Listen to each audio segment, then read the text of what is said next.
Baroda cricket એસોસિએશનની apex કમિટીની બેઠક આજે બીસીએ ઓફિસ ખાતે મળી હતી, જેમાં વિવિધ મુદ્દે ચર્ચા કરવામાં આવી હતી.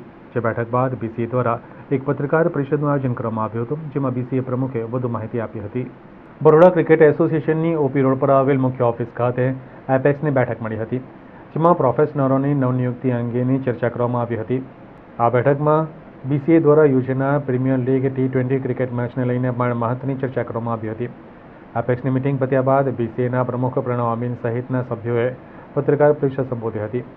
બરોડા ક્રિકેટ એસોસિએશનના પ્રમુખ પ્રણવ અમીને પત્રકાર પરિષદમાં પત્રકારોને બીસીએના ખેલાડીઓએ 2023-24ની સિઝનમાં પ્રદર્શન વિશે તેમજ નવી સિઝન 2024 માટે આયોજિત પ્રવૃત્તિઓ વિશે માહિતી આપી હતી.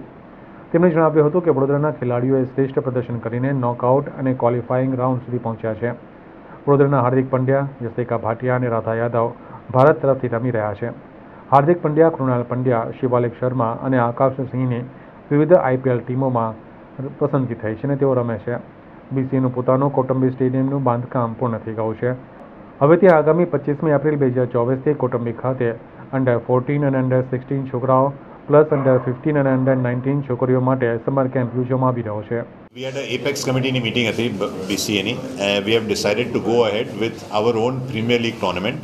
Premier League બીજી સ્ટેટ એસોસિએશન્સ બી કરે છે. This will be like our own Premier League. અમે 5 ટીમોની પ્રીમિયર લીગ કરવાના છે. સપ્ટેમ્બરમાં રમશું. This is as per BCCI rules. બીજી સ્ટેટ એસોસિએશન્સ બી કરે છે. આનો ફાયદો શું થશે કે lot of the Baroda players will get an opportunity કે એ T20 રમી શકે. This will be broadcast nationally and on OTT. અને જેવું બ્રોડકાસ્ટ થાય, so people will get an opportunity, talent scouts will pick up and it will improve the cricketing in Baroda.